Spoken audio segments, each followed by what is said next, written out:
요한복음 19장 38절에서 42절 말씀입니다. 아리마대 사람 요셉은 예수의 제자이나 유대인이 두려워 그것을 숨기더니 2일 후에 빌라도에게 예수의 시체를 가져가기를 구하매 빌라도가 허락하는지라. 이에 가서 예수의 시체를 가져가니라. 일찍이 예수께 밤에 찾아왔던 니고데모도 모략과 침향 섞은 것을 100리트라쯤 가지고 온지라. 이에 예수의 시체를 가져다가 유대인의 장례 법대로 그 향품과 함께 세마포로 쌌더라. 예수께서 십자가에 못 박히신 곳에 동산이 있고 동산 안에 아직 사람을 장사한 일이 없는 새 무덤이 있는지라. 함께 읽겠습니다. 이날은 유대인의 준비리요 또 무덤이 가까운 고로 예수를 거기에 두니라. 아멘. 네, 오늘은 요셉과 니고데모라는 제목으로 하늘 말씀을 나누겠습니다.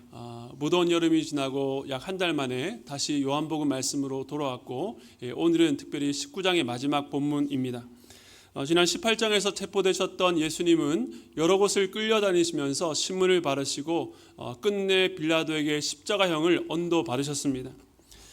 주님은 십자가 위에서 그 모든 고통을 온전히 감당하셨고 다 이루었다라고 말씀하시므로 하나님께서 맡기신 모든 일들을 다 성취하시고 죽으셨습니다. 지난 본문에서는 주님의 이 십자가에서 죽으신 예수님을 대하는 사람들의 반응을 함께 살펴봤습니다. 유대인들은 빌라도에게 예수의 다리뼈를 꺾어 달라고 요청했습니다. 겉으로 보면 이 안식일을 거룩히 지키기 위한 것이었으나 사실은 예수의 죽음만큼은 확실히 하려고 하는 그 저희가 숨어 있었습니다. 그리고 로마 군인은 예수가 이미 죽은 것을 확인하고서도 창으로 그의 옆구리를 찔러서 주님의 몸에서 피와 물이 쏟아졌습니다. 이렇게 유대인들과 로마 군인들은 십자가에 죽으신 예수님의 몸을 아주 냉정하고 잔혹하게 대했습니다. 하지만 요한은 이 참혹한 현장에서 일어난 일조차 성경대로 이루어진 일이라고 거듭 증언했습니다. 그리고 오늘 본문에서는 앞서 유대인과 로마 군인들과는 전혀 다른 방식으로 주님의 죽음을 대하는 자들을 소개하고 있습니다. 예수님께서 십자가에 달리셨을 때에도 많은 사람들이 예수님을 향해서 욕하고 저주하고 조롱했지만 그 십자가 곁에서 머물렀던 이 믿음의 여인들과 같은 신실한 자들입니다. 원래 십자가와 같은 극형에 처해진 죄수들은 그 시체는 집단 매장지에 버려졌는데 오늘 본문에 등장한 이 두 사람이 예수님의 장례를 치렀습니다. 이들은 유대인의 장례법에 따라서 향품과 함께 시신을 세마포로 쌌습니다. 이때가 안식일 준비일이라 장례를 치르기에 시간이 촉박했지만 다행히 십자가에 못 박히신 곳 가까운 동산에 새 무덤이 있었습니다. 그러니까 매우 신속했지만 이때 사용했던 모략과 침향 섞은 양을 보면 왕의 장례를 할 만큼 성대한 장례식이었습니다. 하나님께서는 신실한 두 사람을 통해서 주님의 장례를 치르게 하신 것입니다. 오늘 이 두 사람을 차례대로 살펴보기를 원합니다. 먼저 첫 번째 인물은 아리마대 사람 요셉인데 그는 사실 주님의 공생에 어디에도 등장하지 않다가 이 마지막 주님의 장례식장에서 장례를 주관한 인물로 나옵니다. 그래서 사복음서 모두 그를 먼저 간략하게 소개하고 시작하는데요. 마태복음을 보면 요셉을 부자이며 예수님의 제자라고 말하고 있고 마가복음은 공회원으로 하나님의 나라를 기다리는 자라고 말합니다. 즉 그는 사내들인 공회원으로 종교적으로, 사회적으로, 경제적으로 최고의 위치에 있었습니다. 그런데 우리가 아는 것처럼 사내들인 공의회는 지난밤 거짓 증인까지 세워서 예수를 신문하고 끝내 빌라도에게 넘겨서 십자가형을 주도했던 집단이었습니다. 그 속에서 요셉은 무엇을 했을까요? 누가복음은 그에 대해서 이렇게 말합니다. 누가복음 23장 50절과 51절인데요. 제가 읽겠습니다. 공회 의원으로 선하고 의로운 요셉이라는 사람이 있으니 그들의 결의와 행사에 찬성하지 아니한 자라. 그는 유대인의 동네 아리마대 사람이요 하나님의 나라를 기다리는 자라. 선하고 의로운 요셉은 사내들인의 결의와 행사에는 찬성하지 않았습니다. 그렇다고 적극적으로 반대하면서 막아선 것도 아니었습니다. 그래도 그가 이렇게 소극적으로라도 그들과 함께하지 않았던 것은 그가 바로 하나님의 나라를 기다렸던 제자였기 때문입니다. 당시 종교 지도자들은 겉으로는 율법을 내세우고 사람들 앞에서 경건과 의를 강조했지만 실제로는 눈에 보이는 세속나라의 가치를 쫓았던 사람들입니다. 그들은 돈을 좋아했습니다. 마태복음 23장에 보면 예수님께서 화 있을진저 라고 7번 외치면서 그들을 꾸짖으시는데, 겉과 속이 다른 외식, 형식과 전통을 중시하면서 정작 지켜야 될 하나님의 공의와 자비를 저버린 그들의 위선에 직격탄을 날리셨습니다. 이러한 위선과 외식이 위험한 것은 그들이 지도해야 될 백성들에게 더 심각한 피해를 입히기 때문입니다. 그들은 천국문을 막고 자기도 들어가지 않고 다른 사람들 들어가지 못하게 막았습니다. 교인 한 사람을 겨우 얻어서 자기들보다 배나 더 지옥의 자식이 되겠다라고 예수님은 꾸짖었습니다. 세상 나라를 사모했기 때문에 하나님의 나라를 말씀하시는 예수 그리스도를 잡아 죽이라는 것입니다. 그리고 지금 그 모든 모의가 성공한 것처럼 보입니다. 예수가 십자가에 죽었다는 사실이 그가 거짓 메시아임을 증명한다라고 의기양양했습니다. 그런데 이 아리마대 사람 요셉은 저들과는 다른 것을 바라고 기다렸습니다. 그가 언제부터 예수의 제자였는지는 알 수 없습니다. 어쩌면 산상수훈에서 심령이 가난한 자는 복이 있나니라고 외쳤던 그 팔복의 말씀, 하나님 나라 백성의 본질을 외치었을 때부터였는지도 모릅니다. 그런데 사실 이 가난하고 배우지 못한 어부, 또 세리와 창기, 당시 유대 사회의 비주류들이 예수를 따른 것은 소외된 자들의 탈출구라고 그럴 수 있다라고 생각할 수 있지만, 주류 중에 주류였던 이 요셉이 예수의 제자였다는 사실은 뜻밖입니다. 그런데 이처럼 다른 복음서들이 요셉을 굉장히 호의적으로 소개하는 것에 반해서 요한복음은 어쩌면 그에게는 감추고 싶은 모습을 들춥니다. 저는 이런 부분이 요한복음의 매력이라고 생각되는데요. 우리 요한복음 19장 38절 오늘 본문 말씀 다시 한번 읽겠습니다. 시작. 아리마대 사람 요셉은 예수의 제자이나 유대인이 두려워 그것을 숨기더니 일 후에 빌라도에게 예수의 시체를 가져가기를 구하매 빌라도가 허락하는지라 이에 가서 예수의 시체를 가져가니라. 요한복음도 요셉을 예수의 제자라고 밝혔지만 그는 유대인이 두려워서 자신이 예수의 제자인 것을 숨겼다라고 말합니다. 지난 9장에서도 예수님께서 날 때부터 맹인된 자의 눈을 뜨게 하셨을 때에 그의 부모가 유대인들 앞에서 증언하기를 두려워했던 것은 그 당시에도 이미 예수를 그리스도라고 인정하게 된다면 출교하기로 작정했기 때문이었습니다.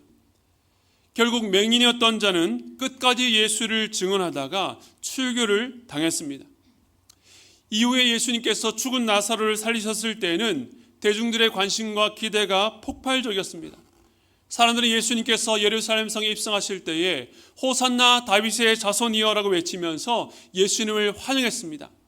당시 이 모습을 보았던 바리새인들은 온 세상이 저를 따르니 이제는 손쓸도리가 없다라고 탄식하기도 했습니다. 하지만 저들도 쉽게 물러서지 않았습니다. 그해 제사장이었던 가야바는 한 사람이 백성을 위해서 죽어서 온 민족이 망하지 않는 것이 유익하다라고 말하는 궤변으로 사람들을 선동했고, 예수를 죽이려는 계획은 더 구체화되면서 이 유월절을 앞두고 긴장감이 최고조에 달했습니다. 그래서 이때는 예수님조차 몸을 숨겨야 됐습니다. 이러한 상황에 대한 요한복음의 준수를 읽어보면 자연스럽게 오늘 본문에 나오는 아리마대 요셉을 떠올리게 되는데요. 우리 요한복음 12장 42절과 43절 말씀 함께 읽겠습니다. 시작. 그러나 관리 중에도 그를 믿는 자가 많되 바리새인들 때문에 드러나게 말하지 못하니 이는 출교를 당할까 두려워함이라. 그들은 사람의 영광을 하나님의 영광보다 더 사랑하였더라. 당시 많은 관리들 중에서도 예수를 믿는 자들이 있었습니다. 그런데 이 공회원 중에 예수의 제자가 있을 것이라고 누가 상상이나 했겠습니까? 하지만 요셉은 조용히 예수님의 가르침을 듣고 그 예수님을 따르며 하나님의 나라를 기다렸습니다. 이렇게 조용했던 그의 행보 때문에 아마 사복음서 앞부분에서는 그가 등장하지 않았을 것입니다. 하지만 안타깝게도 사실 그는 출교에 대한 두려움 때문에 자신의 신앙을 드러내지 못했던 것입니다. 당시 이 살벌했던 사회적인 분위기와 또 그가 가졌던 지위를 생각하면 이해하지 못하는 부분도 아닙니다. 그런데 이에 대한 요한의 진단은 참으로 뼈아픕니다. 오늘 본문에서 방금 읽었던 본문에서 뭐라고 말했습니까? 그들은 사람의 영광을 하나님의 영광보다 더 사랑하였더라. 이 말씀을 처음 읽을 때는 예수를 믿으면서도 두려워서 숨는 자들의 죄를 지적하고 꾸짖는 말씀으로 들렸습니다. 저도 그렇게 정죄하는 편에 서서 그러면 안 되지, 어떻게 사람의 영광을 하나님의 영광보다 더 사랑할 수 있는가라고 생각했습니다. 그런데 사실 우리에게도 이런 모습들이 있습니다. 결정적인 때 하나님의 영광보다 사람의 영광을 더 사랑하는 마음, 목회자인 저도 예외가 아닙니다. 흔히들 성도들이 갖는 오해 중 하나는 목회자는 자신의 직업이나 미래를 다 내려놓고 사역자의 길에 들어섰으니 언제나 이런 부분에서 자유할 수 있다라고 생각하는데 그렇지 않습니다. 우리가 인생의 어느 때에 하나님 앞에서 큰 것을 포기하고 주를 따랐다 할지라도 여전히 삶의 작은 부분에서 하나님의 영광보다 사람의 영광을 더 사랑하여 넘어질 때가 있는 것입니다. 하지만 이것이 어디 목회자들만의 갖는 갈등이겠습니까? 우리는 모두 직장에서 자녀를 양육함에 있어서 때로는 교회에서 남들이 알 수 없는 우리 내면에서 여전히 사람의 영광을 더 사랑하여서 실족하고 우리가 지키고 싶은 것들을 포기하지 못할 때가 참으로 많은 것입니다. 그런 우리에게 이 12장의 진단은 아프지만 이것은 단지 너희들은 부족하고 너희들의 믿음은 거짓이라고 판단하고 정죄하는 말씀만은 아닙니다. 그런 면에서 오늘 아리마대 사람 요셉의 모습은 우리에게 큰 위로가 됩니다. 즉 12장의 진단은 요셉에 대한 최종평가가 아니라 그의 연약함을 드러내어서 더 온전한 믿음의 자리로 세우시는 하나님의 손길이요 진단이기 때문입니다. 이것이 말씀이 우리 안에서 역사하시는 방식입니다. 교훈과 책망을 주지만 그것으로 인해서 우리의 마음이 아픔을 느끼지만 바르게 함과 의롭게 하시는 것도 말씀의 능력입니다. 그러나 위험한 것은 그렇게 말씀으로 우리의 약함을 드러내실 때에 그것을 인정하지 않고 나는 아무런 상관이 없는 자처럼 뻔뻔하게 부인하는 것입니다. 그런데 오늘 본문에서 요셉은 어떻습니까? 하나님의 영광보다 사람의 영광을 더 사랑했던 이 요셉이 전혀 예상치 못했던 때와 장소에서 자신의 믿음을 드러내고 있습니다. 지금은 예수님께서 죽은 자를 살리시고 여러 이적을 행하시면서 수많은 무리들을 이끌고 다닐 때가 아니었습니다. 오히려 그 많던 무리들이 다 외면하고 제자들까지 다 도망간 뒤에 이제 홀로 남아서 가장 비참한 자리 십자가에서 죽으신 이후였습니다. 아직 부활의 영광이 있기도 전 주님이 다시 살아나리라고는 아무도 예상치 못했던 때였습니다. 지금까지 요셉의 성정을 볼 때에 가장 두렵고 가장 외면해야 될 이때에 놀랍게도 빌라도에게 나가서 예수의 시체를 요구한 것입니다. 마가복음에 보면 이 장면을 좀 더 현실감 있게 묘사하는데 마가복음 15장 43절입니다. 제가 읽겠습니다. 아리마대 사람 요셉이 와서 당돌이 빌라도에게 들어가 예수의 시체를 달라하니 이 사람은 존경받는 공의원이요 하나님의 나라를 기다리는 자라. 여기서 당돌이라는 단어 헬라어로 이 톨마오는 위험을 무릅쓰고 담대하고 용감하게 하라는 뜻인데 이 뜻을 잘 나타내주는 용례 또 다른 구절 한번 찾아보면 빌립보서 1장 14절입니다. 우리 함께 읽겠습니다. 시작. 형제 중 다수가 나의 매임으로 말미암아 주 안에서 신뢰함으로 겁없이 하나님의 말씀을 더욱 담대히 전하게 되었느니라. 아멘. 오늘 본문의 상황과 비슷합니다. 빌립보 성도들은 바울이 감옥에 갇혀 있었지만 오히려 그것으로 인해서 주님을 신뢰하고 겁없이 하나님의 말씀을 담대히 당돌하게 전했습니다. 여기서 담대히는 세상이 이해할 수 없는 용기, 역설적 용기, 예상치 못한 담대함입니다. 이전에 두려웠던 요셉이 어떻게 빌라도를 찾아가서 예수의 시체를 당돌하게 요구할 수 있었는지 그 궁금증을 우리 마음의 한편에 갖고 다음 인물도 이어서 함께 보겠습니다. 요한복음 19장 39절 말씀 우리 함께 읽겠습니다. 시작. 일찍이 예수께 밤에 찾아왔던 니고데모도 모략과 치명 섞은 것을 100리트라쯤 가지고 온지라. 이 장르에 함께했던 또 다른 인물이 등장합니다. 눈여겨볼 것은 공간 복음서 다른 복음서에 보면 모두가 이 아리마대 사람 요셉만 언급하는데 오직 요한복음에만 이 니고데모를 언급하고 있다는 것입니다.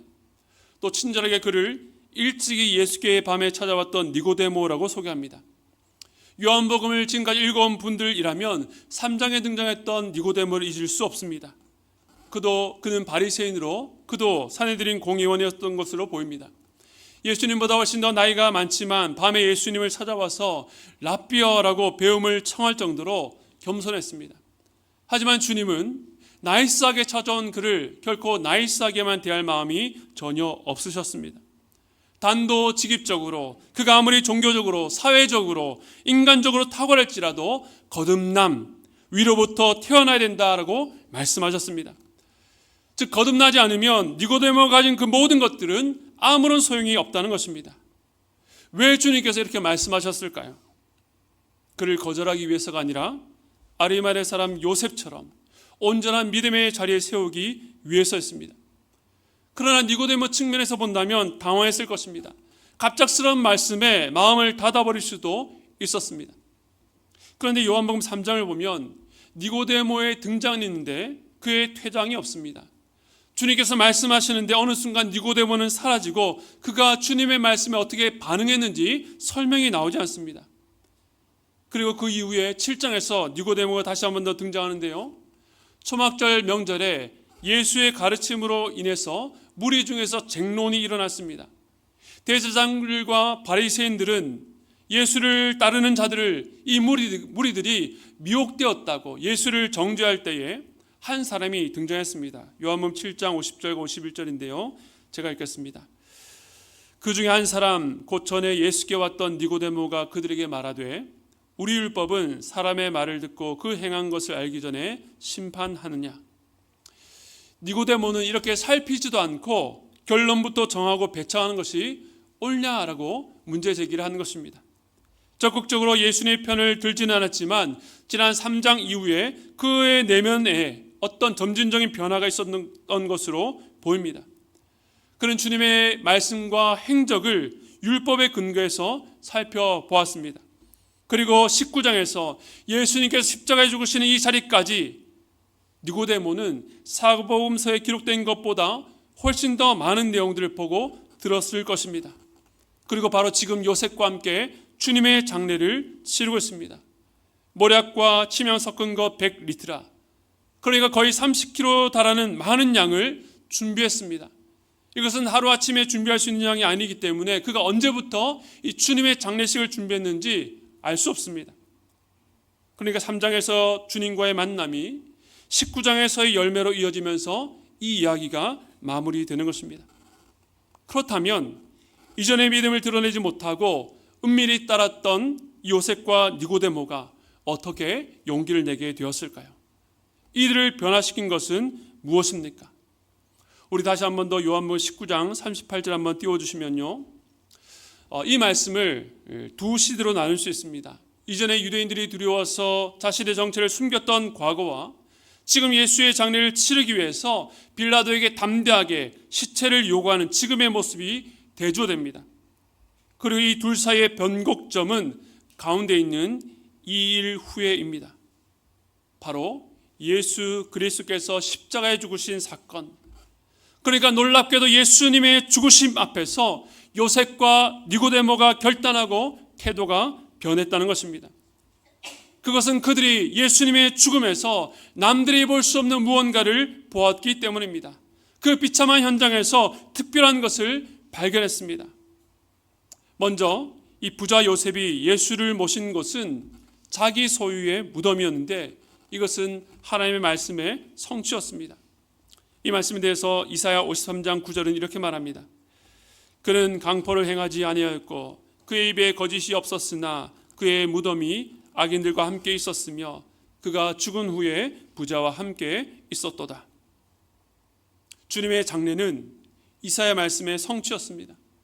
그런데 이 말씀뿐만 아니라 이사야 53장은 예수 그리스도의 십자가 사건을 너무나도 정확하게 예언한 말씀으로 신약에 가장 많이 인용되는 구약 본문 중에 하나입니다. 저도 십자가 설교를 할 때마다 이 이사야 53장의 말씀을 가장 많이 인용했습니다. 멸시받는 여호와의 종, 그리고 도살장으로 끌려가는 어린 양처럼 종은 억울한 고난 속에서도 결코 입을 열지 않는다고 말합니다. 그러나 이 고난은 의미 없는 고통과 실패가 아니라 하나님의 뜻의 성취이며 승리라고 선언합니다. 그 이유에 대해서 우리 이사야 53장 4절부터 6절까지 읽기를 원하는데요. 우리 지금 계속 묵상하고 있는 예수 그리스도의 십자가를 염두에 두시고 우리 함께 천천히 읽어보겠습니다. 함께 읽겠습니다. 시작. 그는 실로 우리의 질고를 지고 우리의 슬픔을 당하였거늘 우리는 생각하기를 그는 징벌을 받아 하늘께 맞으며 고난을 당한다 하였노라.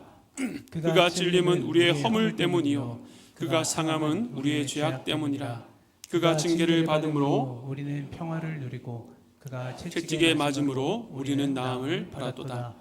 우리는 다 양 같아서 그릇 행하여 각기 제 길로 갔거늘 여호와께서는 우리 모두의 죄악을 그에게 담당시키셨도다. 아멘. 사람들은 예수가 자기 죄 때문에 죽었다라고 생각했습니다.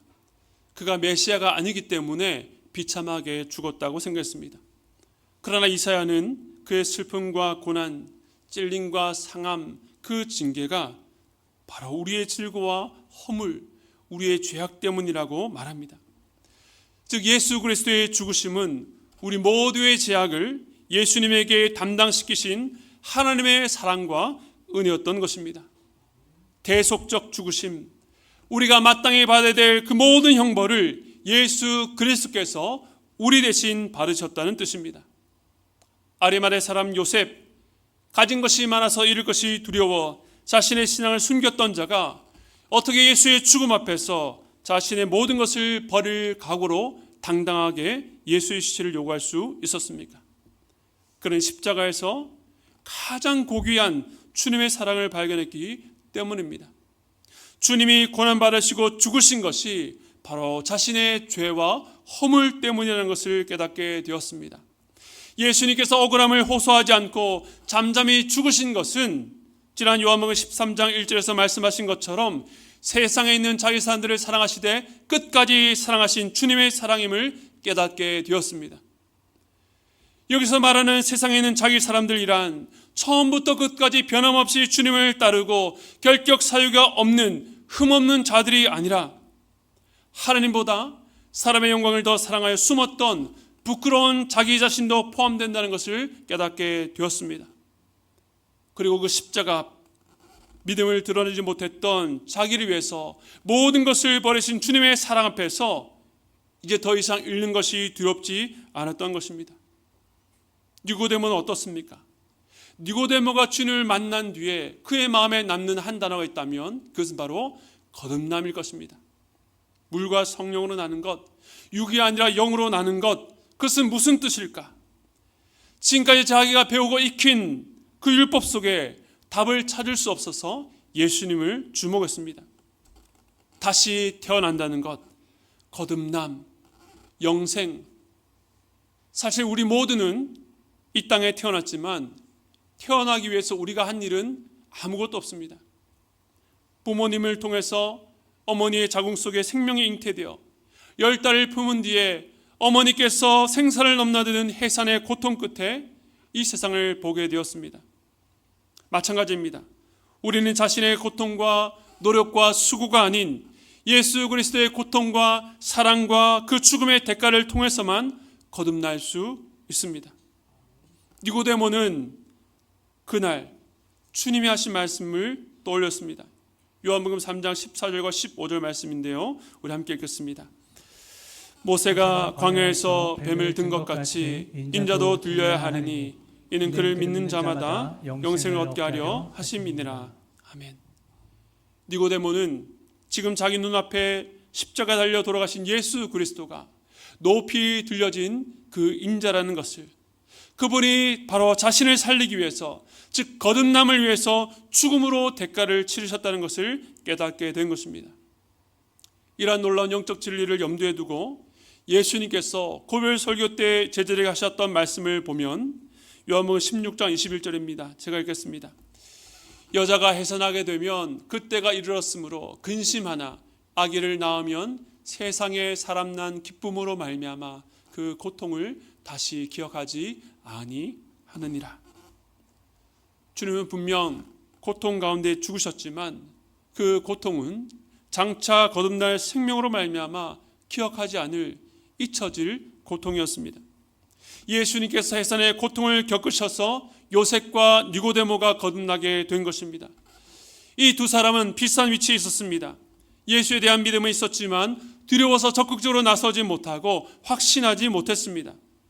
그런데 이들이 십자가 앞에서 죄인을 향한 주님의 놀라운 사랑을 깨닫게 되었고 그 죽음이 생명을 일으키는 능력인 것을 깨닫게 되었습니다. 이렇게 십자가의 사랑과 능력이 바로 그들을 담대하게 만든 것입니다. 이제 그들은 빌라도나 다른 유대 종교 지도자들이 두렵지 않았습니다. 자기가 일로 말미암아 받을 박해나 피해가 두렵지 않았습니다. 그래서 지난 12장에서 예수의 발에 값비싼 향유를 부어서 주를 향한 사랑을 고백했던 마리아처럼 요셉과 니고데모도 동일한 사랑으로 피투성이 된 주님의 몸을 대했습니다. 최대한 예를 갖춰서 정성껏 그 상처를 씻어내고 기를 바르고 향유와 함께 세마포로 싸매어서 준비한 무덤에 모셨습니다. 주님의 십자가가 이들을 변화시킨 것입니다.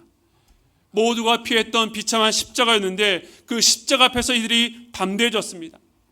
하나님의 놀라운 사랑, 대속의 은혜를 보여주는 십자가는 요셉과 니고데모만을 위한 것이 아닙니다. 이 십자가는 저와 여러분을 위한 십자가요, 오늘 주님께서 동일하게 우리를 이 십자가 앞으로 초청하고 계십니다. 이 십자가는 부끄러운 과거를 가진 자, 연약한 자를 다시 일으켜 세우는 능력입니다. 하나님의 영광과 사람의 영광 사이에서 저울질하다가 사람의 영광을 더 사랑하여 자기의 손에 쥔 것을 포기하지 못하고 갈등하는 자들을 이 십자가 앞으로 부르십니다. 그런데 주님은 완력으로 그 손에 든 것을 놓게 하지 않으십니다. 그렇게 억지로 내려놓으면 곧 다시 붙잡게 되기 때문입니다. 마찬가지로 오늘도 주님의 십자가는 힘이 아니라 사랑으로 우리를 변화시킵니다. 그리고 이 사랑을 경험한 자들은 담대하게 됩니다. 혹시 불안과 두려움 가운데 이 자리에 앉아 계신 분이 계십니까? 하나님께서 나를 사랑하지 않고 돌보지 않는 것처럼 보이는 상황 앞에서, 내 능력으로는 감당할 수 없는 문제 앞에서, 주일이 지나고 다시 나가야 될 우리의 직장과 사업의 현장에서 여러 문제로 갈등을 겪고 있는 가정으로 나가기가 부담스럽고 걱정되는 분이 계십니까? 우리가 지키는 삶, 우리의 힘과 노력으로 만든 시스템은 불안할 수밖에 없습니다. 그러나 십자가는 우리를 담대하게 합니다. 하나님께서 우리를 어떠한 사랑과 능력으로 붙들고 있는지 보여주시기 때문입니다. 어떤 상황에서도 우리를 버리지 않으시는 주님께서 너희들이 만들어 놓은 그 울타리 안에서 불안해하지 말고 십자가로 나아오라고 말씀하고 계십니다. 자기 아들을 아끼지 아니하시고 우리 모든 사람을 위해서 내주신 이가 어찌 그 아들과 함께 모든 것을 우리에게 주시지 아니하겠느냐. 우리를 향한 하나님의 사랑이 확증되었습니다. 그렇기 때문에 우리는 고난과 문제 속에서도, 우리가 겪을 수 있는 어떤 불이익과 부당함 속에서도 담대할 수 있고 용기를 가질 수 있는 것입니다. 십자가에서조차 완벽하고 완전한 승리 이루신 하나님께서 그 모든 것을 선으로 바꾸실 것을 믿기 때문입니다. 신뢰와 불안의 경계에서 주저하지 말고 그리스도의 십자가로 나오시기 바랍니다. 우리를 위해서 모든 것을 내어주신 주님의 사랑, 그 주님의 죽음이 우리를 살게 하는 능력과 생명이 되었으니 이제 그리스도를 믿는 믿음으로 담대하게 살아가는 저와 여러분 되시기를 주님의 이름으로 축원드립니다. 우리 오늘 시간 이 말씀을 기억하시면서 우리 십자가 그 사랑 우리 함께 찬양하기를 원합니다.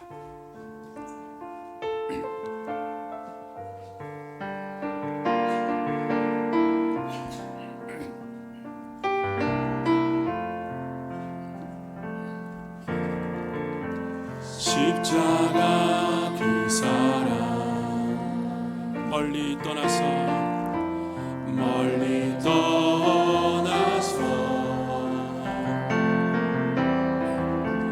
무너진 나의 삶 속에 잊혀진 주는 돌 같은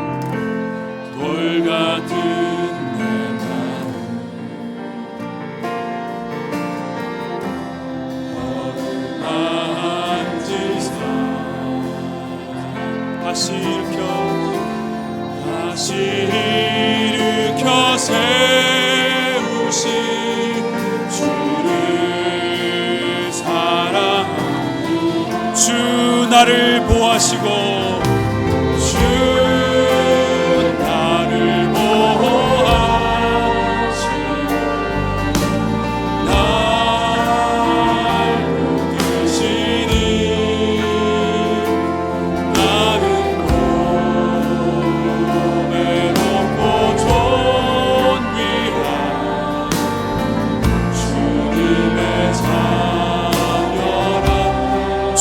너를 보호하시고 주 너를 보호하시고 널 붙드시니 너는 몸에 높고 존귀한 주. 우리 2절로 함께 찾았습니다. 지나간 일들을 기억하지 않고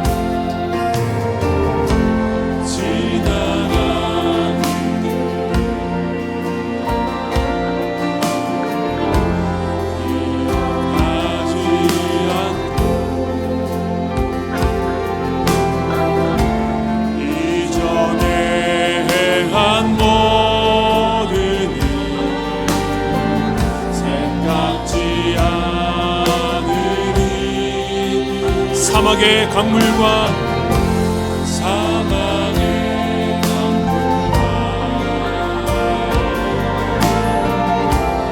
길을 내시는 주 내 안에 세일 행하신 주만 바라보리라. 주 나를 보호하시고 주 나를 보호하시고 날 붙드시니 나는 몸에 높고 존귀한 주님의 십자가 필요한 영혼을 기억하시면서 주 너를 보호하시고 주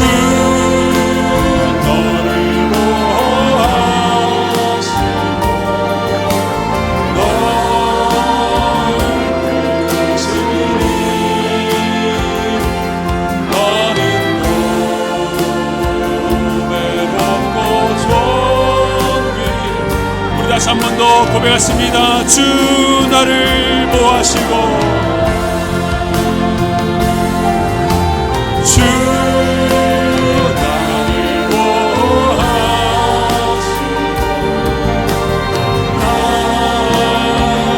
붙드시니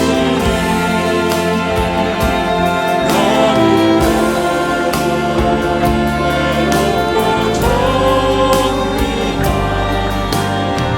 주님의 사랑하라. 주